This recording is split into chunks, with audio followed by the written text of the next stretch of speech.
주의 성전에 찾아나오신 모든 분들을 예수님의 이름으로 환영하고 축복합니다. 여러분 교회 나오실 때 많이 더우셨죠? 진짜 너무 덥습니다. 여러분 더위에 건강 잃지 않으시도록 건강관리에 유의해 주시기를 다시 한번 당부드리고요.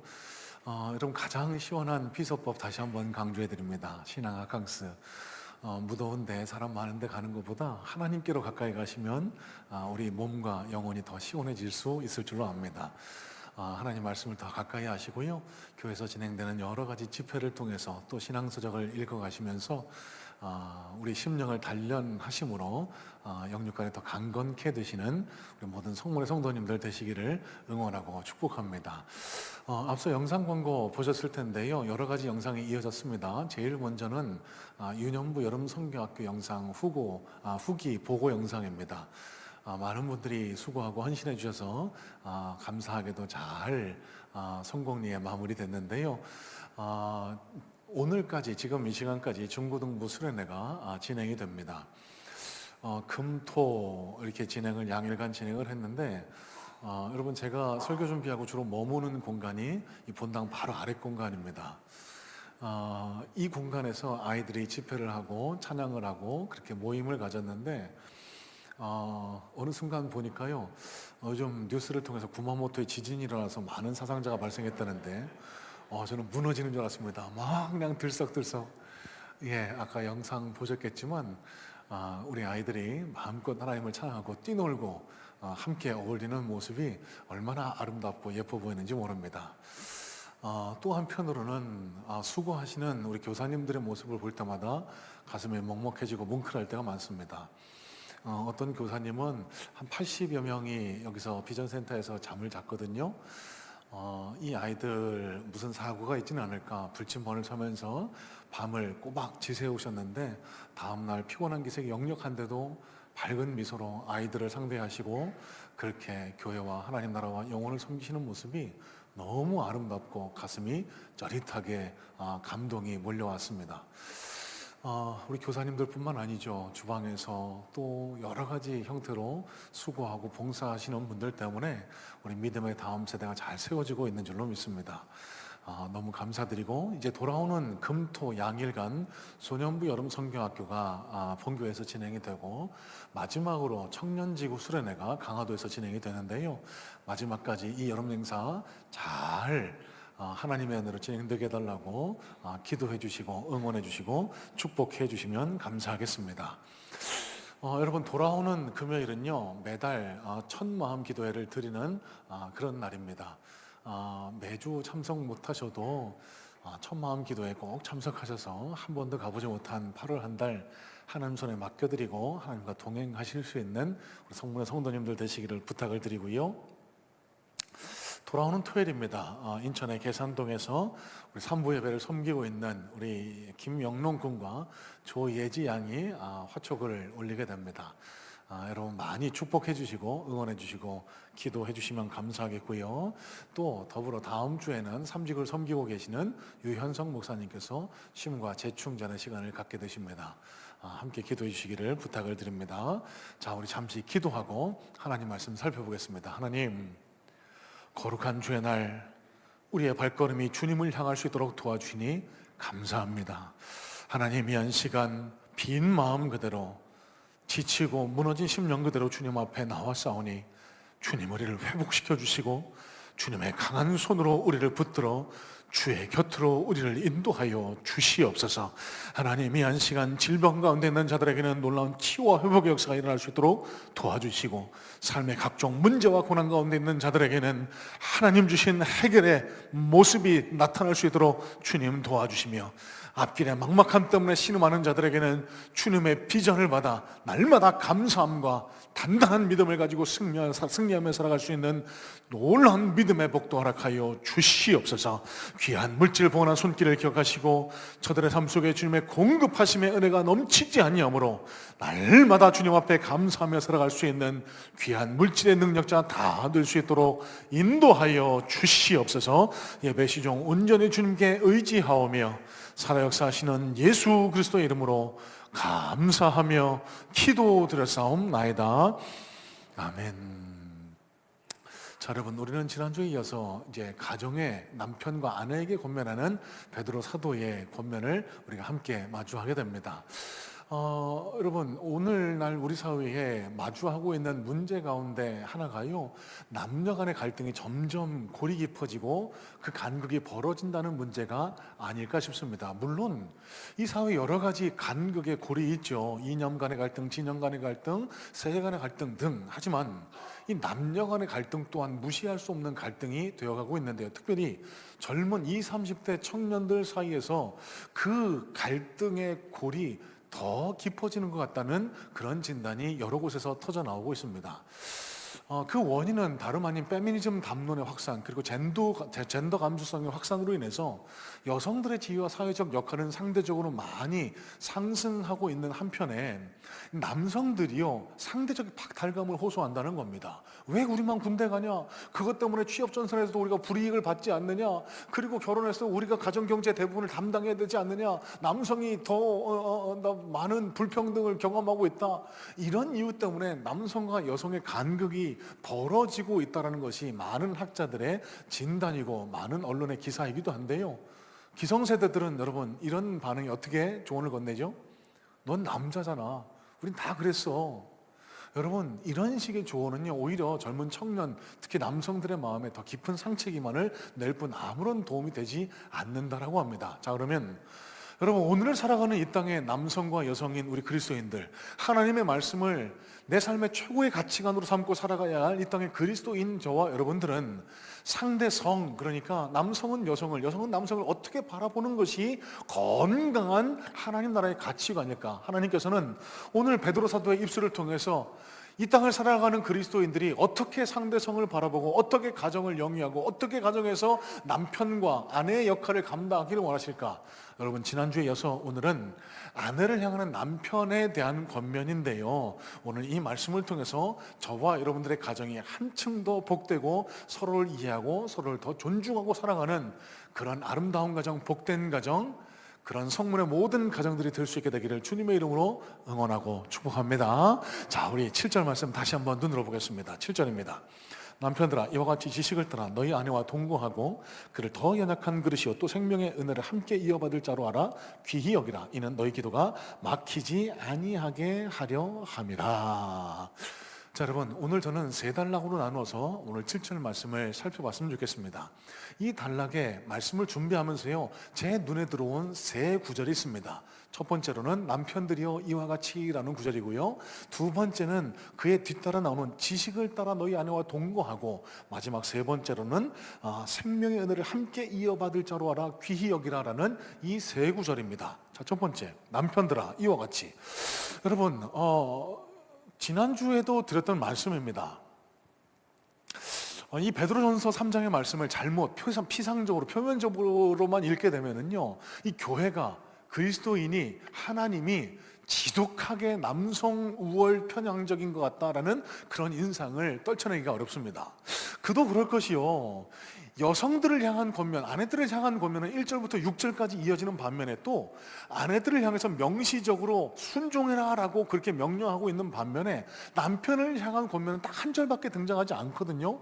목사님, 그러니까 아내가 더 열등한 존재 아닙니까? 남편이 더 우월한 존재 아닙니까? 하나님도 그걸 우리에게 가르쳐 주시는 것 아닙니까? 이렇게 받아들이기 쉽지만요, 여러분, 그렇지 않습니다. 여러분, 7절 말씀의 시작도 헬라 원문에는요, 남편들아가 아니라 이와 같이라는 호모이오스라는 연결 접속사입니다. 지난주에도 나눴던 말씀인데요, 이 호모이오스라는 연결 접속사가 가지는 의미가 뭐죠? 앞선 단락의 내용을 그대로 포함한다는 의미를 지니고 있습니다. 자, 여러분, 이런 맥락에서 7절 말씀도 이해하실 수 있어야 돼요. 여러분, 지난주 말씀을 다시 한번 상기해 보실까요?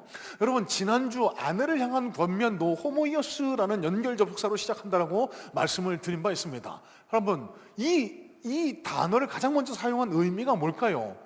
여러분, 앞선 단락의 가르침을 그대로 이어받는다라는 그런 맥락적인 의미를 갖는 겁니다. 여러분, 베드로전서가요, 시작부터 2장 10절까지 그리스도인, 하나님의 택하심을 받은 하나님 나라의 백성인 그리스도인의 정체성, 아이덴티티 보이시죠? 우리가 가져야 할 정체성에 대해서 끊임없이 반복해서 강조합니다. 너희는 왕같은 제사장이요 거룩한 나라요 그의 소유가 된 백성이니, 계속해서 우리 그리스도의 정체성을 강조한 이후에 2장 11절 이후부터 그러면 이 왕같은 제사장의 정체성을 가지고 있는 그리스도인, 이 땅에서 어떻게 살아가야 할 것인가 구체적인 권면의 가르침을 제시하고 있는데요. 제일 첫 번째 권면이 뭐였죠? 종과 주인, 황제와 신하와의 관계에 있어서의 그리스도인의 태도입니다. 거기서도 강조된 것이 순복, 순종이라는 단어입니다. 여러분, 아내가 남편에게 순종하라고 했을 때 그 의미는 그 남편의 힘의 논리에 굴복해서 그저 낮은 저자세로 나는 열등한 존재니까 그렇게 하는 게 맞다, 이게 아니라고 말씀을 드렸어요. 하나님이 주인이 종을 대할 때, 황제가 신하를 대할 때 너희가 힘이 세니까, 너희는 태생적으로 더 베러, 더 나은 수피리어한 존재니까 마음대로 대해도 된다, 이렇게 가르치지 않으셨어요.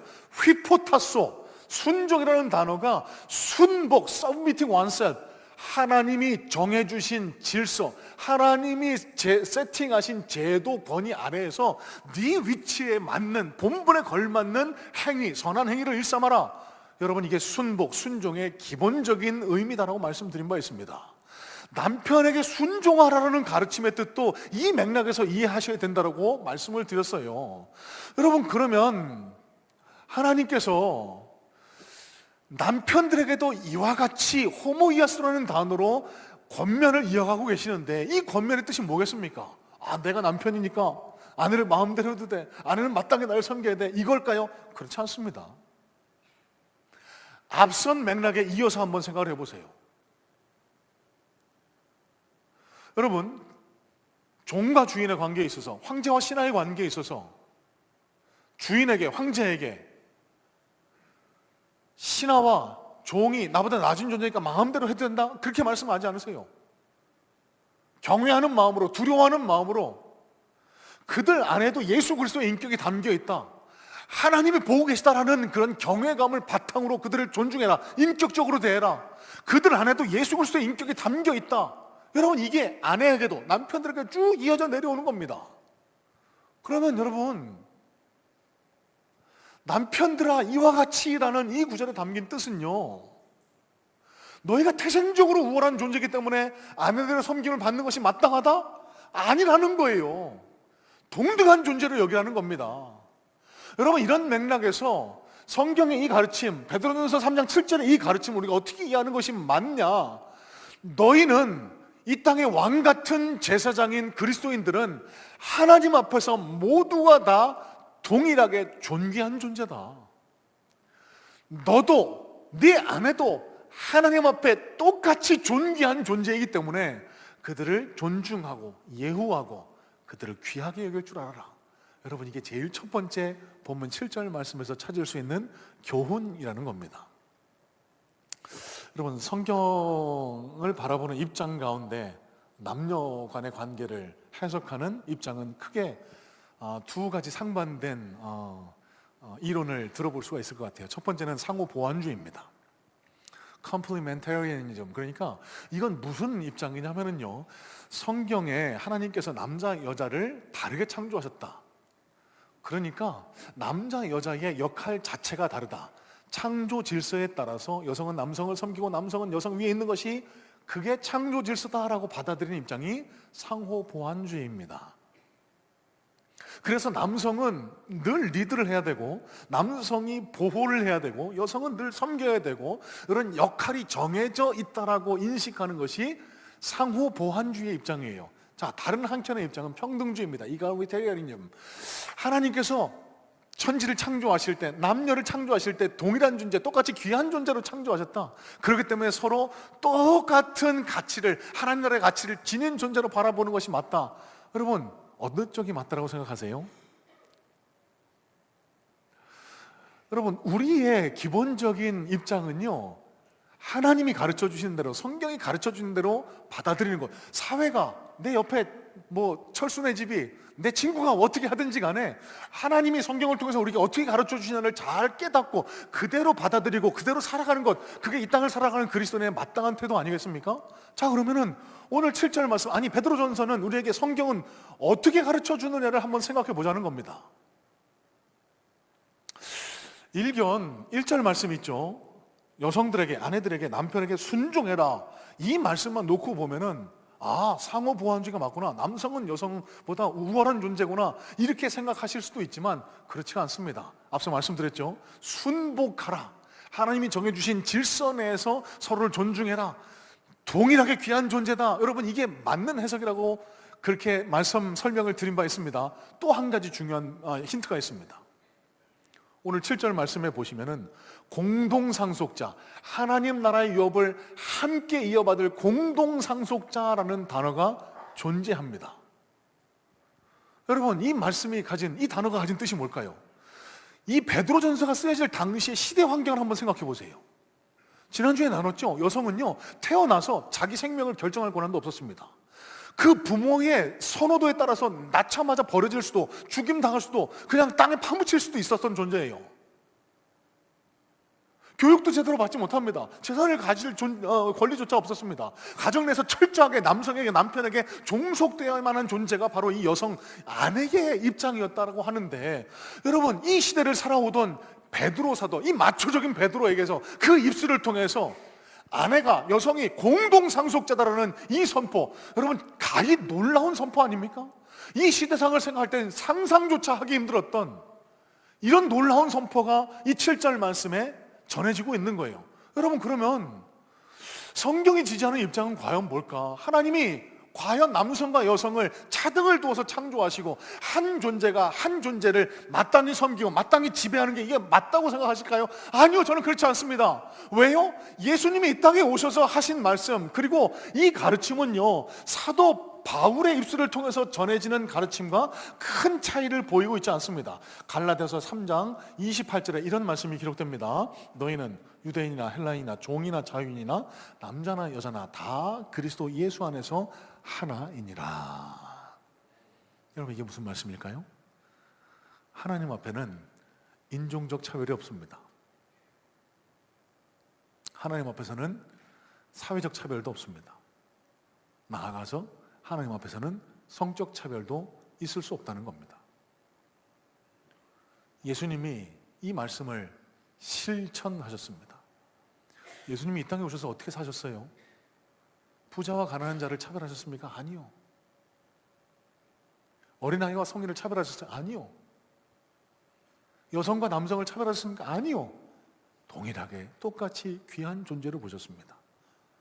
그러면 이 땅을 살아나가는 그리스도인 저와 여러분이 마땅히 취해야 될 하나님 나라의 가치관은요, 하나님 앞에서, 그리스도 안에서 남성과 여성, 아내와 남편은 똑같이 귀한 존재다라고 보는 겁니다. 7절에 보시면 더 연약한 그릇. 목사님 보세요, 여자가 더 연약하대잖아요. 여러분, 이 말씀도 잘못 해석하시면 안 돼요. 여기서 사용된 그릇이라는 단어는요, 보통은 신약성경에서 도구, 밥, 그릇 같은 것을 가리키지만 여기는 철저하게 육체를 가리킵니다. 그러면 이 말씀 어떻게 해석하는 게 옳은가? 여성이 남성보다 육신적으로 신체적으로 국한해서 더 연약할 수밖에 없다, 이걸 감안하고 그들을 잘 대해라. 여러분, 이게 맞는 말씀이라는 거예요. 여러분, 지난주에도 들었던 말씀이 있죠?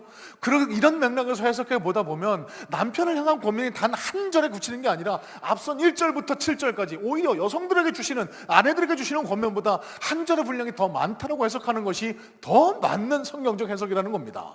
다시 말씀드립니다. 하나님 앞에서 남성과 여성은 다르지 않습니다.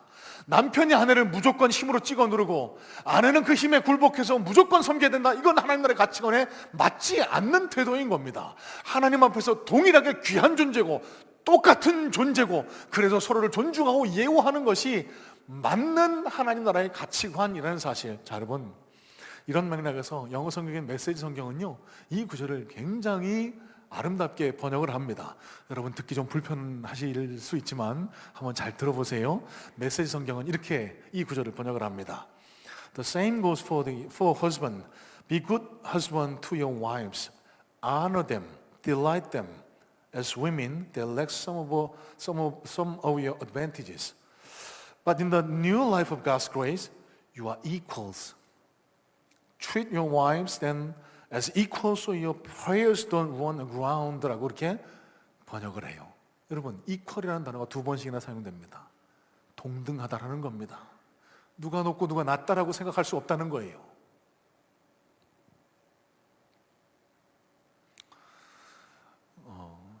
이 말씀을 들으시는 남성분들 마음에 무언가 부글거리는 막 용솟음이 끓어오르고 있는 줄로 압니다. 여러분, 쉽지 않습니다. 오랫동안 유교적인 전통 가부장 사회에서 나고 자라온 저와 여러분들에게는, 그리고 우리 한국 교회가요, 이 유교적 가부장적인 질서를 중요시하다 보니까 특별히 장로교회에서는 이 남성 중심의 질서가 자연스럽게 세워지고 유지된 것이 우리가 마주하고 있는 현실인 것 같기도 합니다. 여러분, 그래서 우리는 계속 우리 마음을 단련하실 수 있어야 돼요. 여러분, 여성들을 향한 가르침이 계속해서 남편들에게까지 이어진다고 말씀드렸잖아요. 어떻게 그러면 하나님 나라 가치관으로 무장할 수 있을까? 계속 하나님 말씀을 접하셔야 합니다. 하나님 말씀 앞에 자신을 노출시키실 수 있어야 합니다. 그래야만 내 옆에 있는 아내를, 내 곁에 있는 여성을 그저 하위 종속물로 취급해서 그들을 마음껏 휘두르려고 하는 이런 안타까운 일들이 점점 내 생각과 내 생활 태도에서 사라질 수가 있기 때문에, 여러분, 신앙학강수도 이런 맥락에서 이해하세요. 말씀을 가까이 함으로 인해서 우리는 점점 그리스도 닮은 모습으로 변해가는 겁니다. 가정 내에서도 여성을, 아내를 더 존중하는 모습으로, 직장 내에서도, 학교 내에서도, 사회 내에서도 여성을 더 존중하는 그런 그리스도인의 모습, 그리스도인다운 모습으로 변해갈 수 있는 것, 여러분, 이게 신앙학강수의 근본적인 목적이라는 겁니다. 자, 2번째입니다. 본문에서 발견되는 독특한 권면이 있습니다. 지식을 따라 너희 아내와 동거하고. 자, 여러분, 여기 지식으로 표현된 헬라 원어가요, 그노시스라는 단어인데요, 이 단어에 대한 해석을, 주석을 찾아보니까 근본적으로 하나님을 아는 지식을 의미한다라고 그렇게 풀이를 하고 있습니다.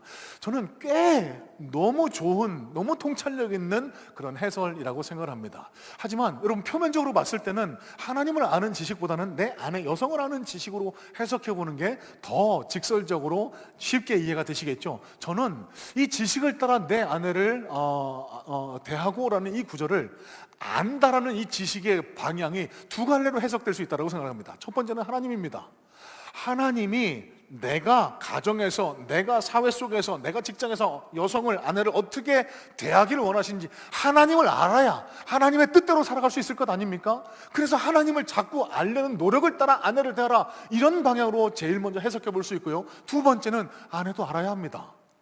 여러분, 아내도 알아야 합니다. 왜요? 아는 만큼 이해하고 사랑할 수가 있기 때문에요.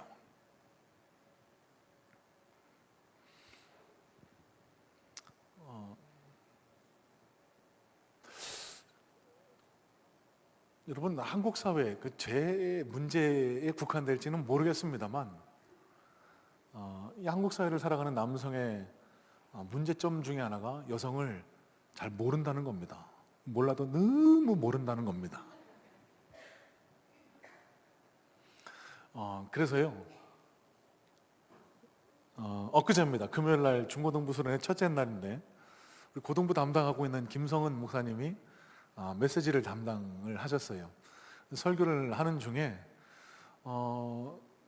결혼한 지 얼마 안 되셨거든요.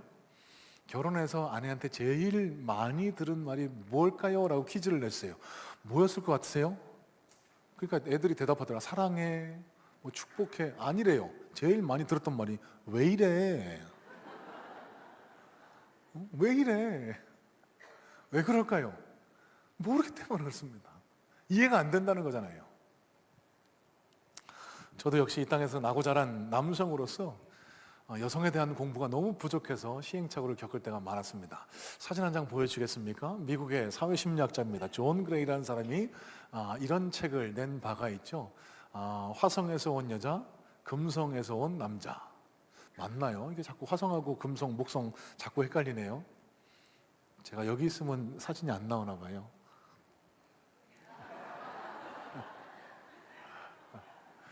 화성에서 온 남자, 금성에서 온 여자. 여러분, 저 책의 내용은 이 땅의 남녀 사이, 그러니까 남편과 아내 사이가 왜 그토록 반목, 갈등, 다툼이 끊이지 않을까? 그 원인을 서로가 다른 별에서 온, 다른 그런 행성에서 온 존재라는 것을 인정하지 않기 때문이다라는 그런 문제의식에서 출발합니다. 왜 남녀가 다투고 갈등하고 싸움이 그치지 않을까? 그 원인의 근본이 자기 중심, 이기적인 그런 존재이기 때문에 나에게 맞춰달라는 그런 요구가 그치지 않기 때문이라는 거예요. 상대방은 다른 세계에서 살아온 존재라는 걸 인정하지 않기 때문이라는 겁니다. 여러분, 이 책의 내용에 이런 내용이 있습니다. 그러면 남성과 여성의 근본적인 차이점은 무엇일까? 여러분, 이 책에서 소개하는 내용 중에 하나는 남성은 문제 해결 중심의 사고를 갖고 있고 여성은 공감 중심의 사고를 지니고 있다라고 그렇게 이야기를 합니다. 자, 이게 무슨 뜻이냐면요, 오늘 말씀을 준비하다가 예전에 보았던 드라마의 한 장면이 떠올랐습니다. 자, 응답하라 1994년 사진 한 장 보여주실래요? 드라마 모르셔도 됩니다. 예전 드라마인데요, 이런 장면이 있습니다. 이 여학생 하나가 남자 학생들한테 이런 퀴즈를 낸 거예요. 질문을 한 겁니다.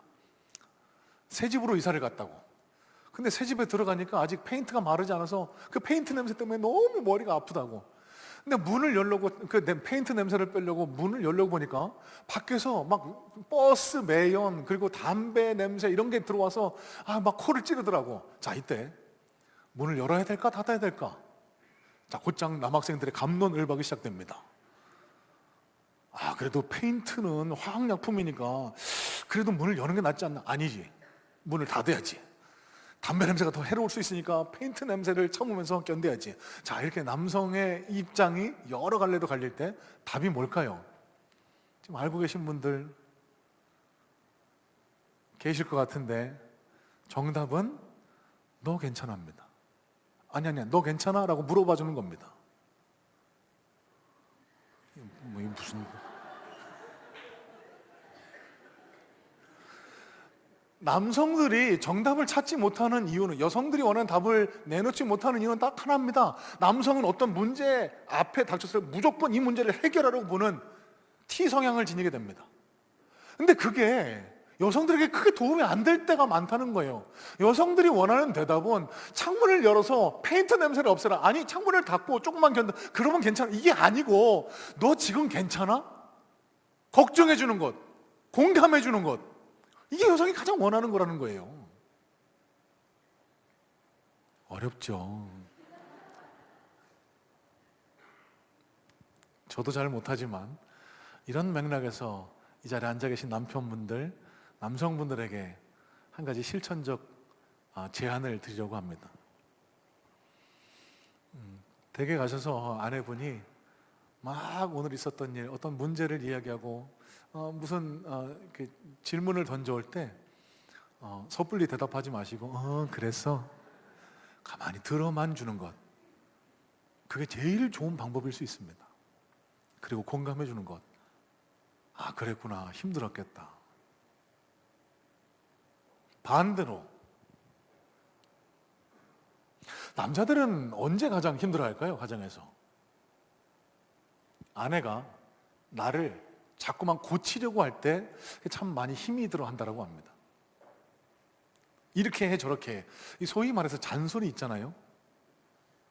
이거 이렇게 해야지 저렇게 해야지, 양말 뒤집어 놓지만, 물론 남성들의 잘못도 많이 있습니다만, 여러분, 여성 여러분 잘 귀담아 들어봐 주세요. 남성들이 안 듣는 것 같지만 다 들었습니다. 알고 있습니다. 변할 준비를 하고 있는 겁니다. 이 남편들에게 필요한 거는요, 자꾸 왜 안 해? 왜 안 해? 이렇게 안 해? 잠깐 이제 진짜 이렇게 할까? 이게 아니고요, 기다려주는 겁니다. 믿어주는 겁니다. 조금 참아주는 겁니다. 그리고 인정해주는 겁니다. 밖에 나가서는 가정의 무게를 감당하기 위해서 어떤 대우, 어떤 취급을 받아도 좋지만 적어도 가정에 들어왔을 때 내 소중한 사람에게 인정받고 칭찬받고 싶어하는 이 욕구, 여러분, 이 땅의 모든 남자들에게 깔려있는 기본적인 욕구입니다. 여러분, 그것만 채워주면은요, 우리 남편분들 막 방방 뛰어다니실 거예요.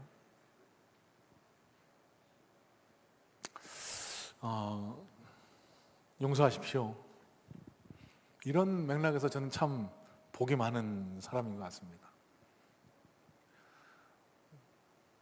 가만히 생각해 보니까 저는 제 아내가 저의 길을 많이 북돋아 주고 있는 것 같아서 참 감사한 마음이 들었어요.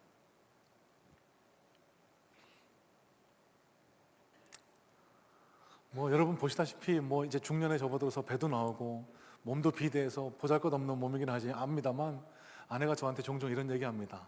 나이 들어서는 몸이 좀 이게 통통한 게 좋대. 난 당신 멋있어. 얼마나 힘이 나는지 모릅니다.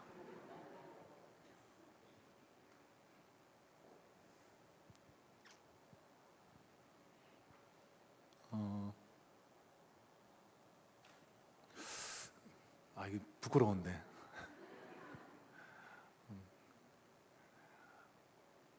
저도 그렇고 아내도 그렇고 아내와 하루하루 살아가는 게 너무 소중하고 귀합니다. 예전에는 서로가 다른 삶을 살아왔기 때문에 사소한 문제로 다투기도 하고 얼굴을 붉히기도 했지만, 이제는 거의 그런 일은 일어나지 않습니다. 서로를 더 잘 알고 이해하고 있기 때문에요.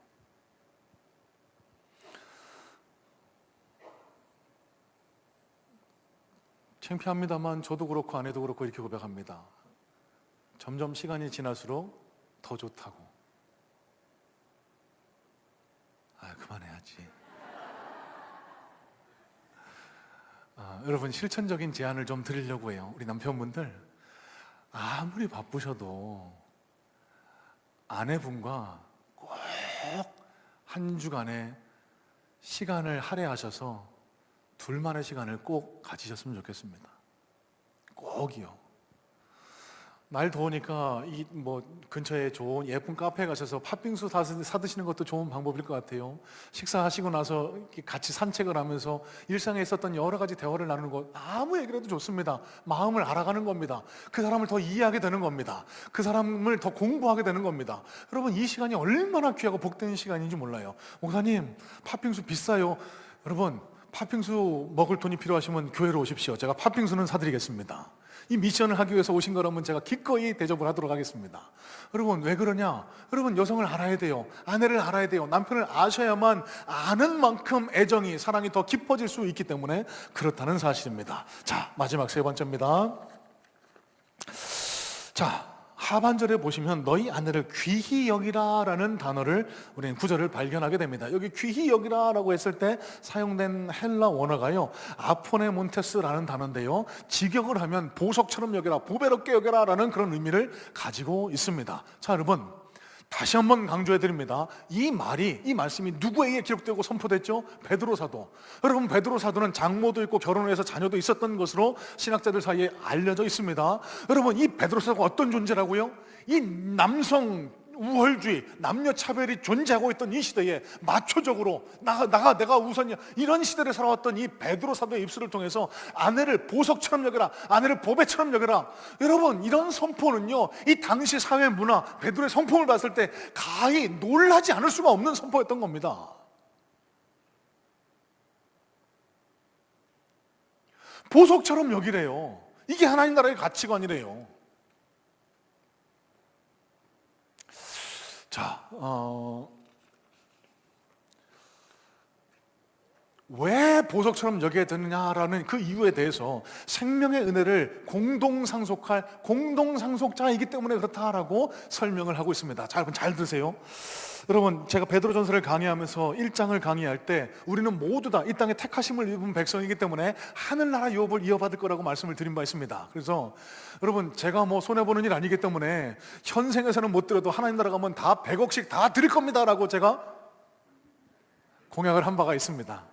기억하실 겁니다. 하나님 나라의 유업, 썩지 않고 더럽혀지지 않고 없어지지 않냐 하나님 나라의 유업을 함께 이어받을 공동상속자, 영어로는 joint hire 혹은 fellow hire라고 이렇게 번역을 하고 있는데요, 여러분, 이 말씀이 얼마나 귀한 말씀, 얼마나 깊은 의미를 담은 말씀이냐 하면요, 여러분, 이걸 쉽게 풀이해드리기 위해서 제가 이렇게 한번 생각을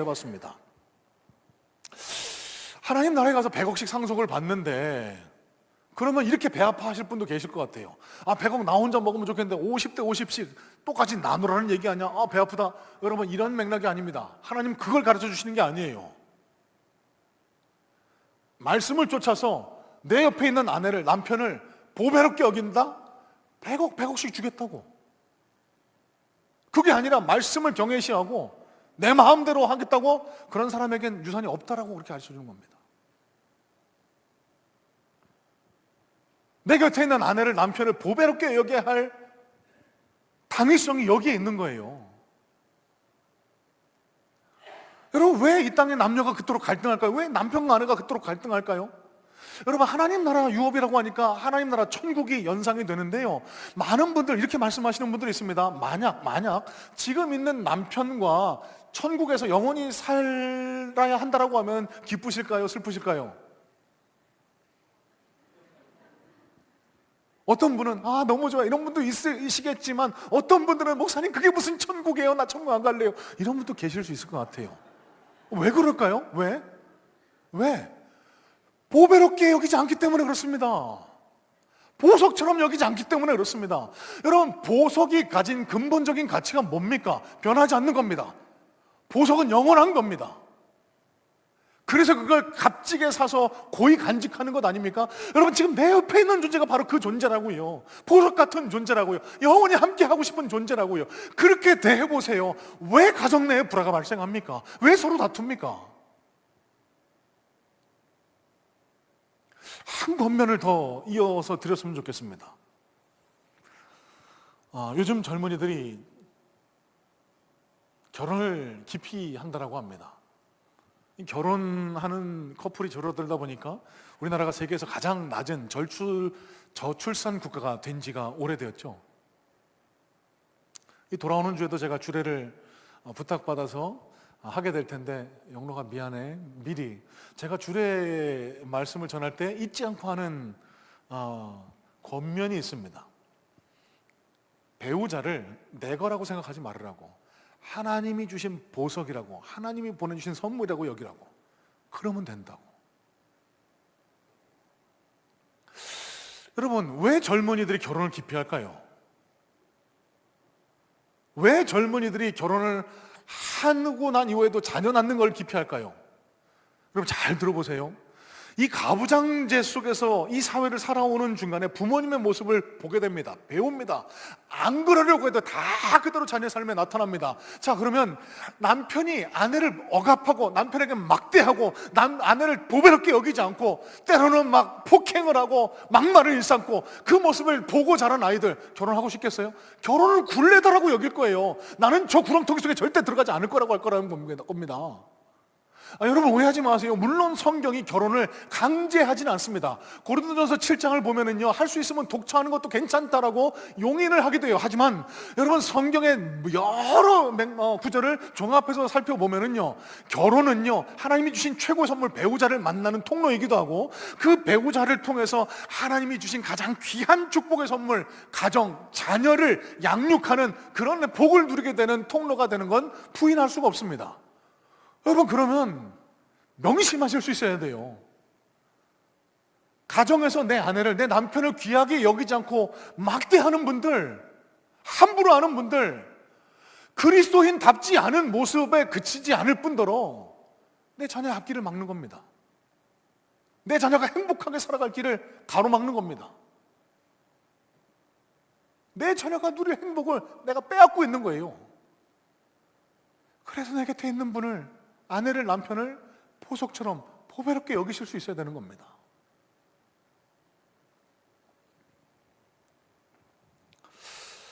한 말씀만 드리고 설교를 정리하려고 합니다. 지난주 오후인데요, 신앙하캉스의 일환으로 가정 세미나를 본당의 시설에 문제가 있어서 소예배실로 급히 옮겨서 진행을 했는데, 백은실 사모님을 모시고 가정예배 세미나를 진행했습니다. 이 자리 가운데도 참여하신 분들 많이 계신데, 이 백은실 사모님이 가정예배를 강조하세요. 이 사모님이 지나온 경험들, 지나온 이야기들을 나누시면서 어떻게 하면 그리스도인 가정이 건강하게 세워질 수 있을까 가정 예배를 강조하시는데, 이 사모님의 가정도 순탄치만은 않았다라고 합니다. 이 뒤늦게 목회에 뛰어드신 목사님 때문에 4남매를 양육하고 계시거든요. 경제적으로 목회적으로 어려움도 많이 당했고, 남편 목사님이 심장병도 지금도 앓고 계시더라고. 그래서 지금도 여전히 고난의 터널을 통과하는 중이라고 고백을 하시지만, 그래도 이 가정이 생명처럼 지키는 게 가정 예배라고, 무슨 일이 있어도 어떤 형태로든 가정 예배를 드리려고 애를 쓰신다고, 그 가운데 일어났던 한 에피소드를 마지막에 소개하셨어요. 이 가정 예배를 가족 구성원 한 사람씩 돌아가면서 인도를 했다라고 하는데, 그날은 큰아이, 초등학생 아이였던 큰아이가 가정 예배를 인도하는 날이었다라고 합니다. 이 큰아이가 예배 시작하는데 갑자기 이렇게 말하더래요. 아빠, 이 가운데 와서 좀 무릎 꿇고 앉아 주실래요? 왜 그런가 봤더니 목사님이 밖에서 힘든 일 집까지 들여오면 안 된다고 늘 집에 들어가시기 전에 잠깐이라도 눈을 감고 기도하고 집 안에 들어가셨대요. 그래서 집안에서만큼은 환하게 밝게 아이들을 대해주려고요. 근데 그날만큼은 그 기도로도 지울 수 없는 삶의 무게가, 그 고난의 문제가 이 목사님 얼굴에 짙게 드리워져 있었던 겁니다. 초등학생인 이 큰아이가 아빠가 많이 힘들구나라는 사실을 눈치채고 아빠를 가운데 앉혔던 거예요. 목사님이 좀 의아했지만 시키는 대로 했습니다. 그랬더니 큰아이가 또 이렇게 얘기하더라는 겁니다. 오늘은 함께 기도하지 말고 아빠를 위해서 한 사람씩 돌아가면서 기도했으면 좋겠어요. 자, 막내 너부터 나와서 기도해. 초등학생이었는지 그렇지 않은지도 잘 모르겠습니다. 하지만 여러분, 이 어린 아이들 입에서 무슨 기도가 터져나왔을까요? 거창한 기도는 아니었을 거예요. 아빠, 아니 하나님, 우리 아빠 오늘 너무너무 힘든데 우리 아빠 좀 도와주세요. 우리 아빠 힘낼 수 있도록 도와주세요. 막내부터 셋째, 둘째, 큰아이까지 기도를 하는데 어느 순간 이 목사님의 등이 들썩들썩 하더라는 겁니다. 그러면서 눈물이 툭툭툭툭 바닥으로 떨어지기 시작했대요. 사모님 차례가 되었습니다. 이 평소에도 목사님과 함께 교회에서 기도를 하는데, 목사님은 아무래도 강단 설교를 맡으셔야 되기 때문에 앞자리에 앉아 계시겠죠. 기도하다 보면 늘 남편 목사님의 뒷모습을 바라보면서 기도할 수밖에 없는데, 남편의 뒷모습을 바라볼 때마다 이런 기도가 저절로 터져 나오더래요. 하나님, 우리 남편 불쌍히 여겨주세요. 우리 남편 어떻게 살아오는지 하나님 잘 알고 계시잖아요. 우리 남편을 제발 좀 불쌍히 여겨주세요. 그렇게 눈물을 흘리면서 기도할 때가 부지기수였다라고 하는데, 이날도 남편 몸에 손을 얹고 기도하려는데 아무 기도가 생각이 나지 않더라는 겁니다. 몸에 손을 얹는 그 순간부터 눈물이 터져 나와서 그저 그냥 엉엉 울었대요. 엄마가 오니까 아이들도 따라서 아빠를 부둥켜 안고 눈물 뿌려서 울면서 그렇게 가정 예배를 드렸다라고 하는데, 그날 밤입니다. 목사님이 놀라운 고백을 하셨답니다. 이제까지는 내가 이 가정을 책임져야 된다고 생각을 했고, 내가 강해야 된다고, 내가 바로 서 있어야 된다고 생각을 했는데, 내가 아이들을 통해서, 이 가정을 통해서 말로 형언할 수 없는 위로와 사랑을 경험했다고, 너무 감사하다고. 여러분, 저는 오늘 지난주에 이어서 가장이라는 무거운 짐을 어깨에 안고 살아가는 이 땅의 남편분들, 아버지를 응원하고 축복했으면 좋겠습니다. 하나님이 우리를 알고 계시고 보고 계시고, 그리고 우리 사랑하는 가족들이 우리의 노고를, 우리의 헌신을 다 알고 인정하고 있다는 그런 위로가 우리 사랑하는 남편, 아버지 분들에게 전달될 수 있으면 좋겠습니다. 우리 같이 찬양했으면 좋겠는데요. 자, 우리 이 시간 누군가의 아버지 되시는 분들, 누군가의 남편 되시는 분들 잠시 좀 자리에서 일어나 주지 않으시겠습니까? 괜찮습니다. 일어나 주세요. 일어나시면 감사하겠습니다. 오늘 함께 찬양할 텐데 이 찬양이 하나님께서 그리고 또 사랑하는 우리 가족이 나를 위로하고 격려하며 전하는 그런 찬양이, 그런 마음이 되기를 소원합니다. 나가시면서 교회에서 준비한 작은 선물도 좀 받아가셨으면 좋겠고요. 이 찬양을 통해서 하나님이 전하시는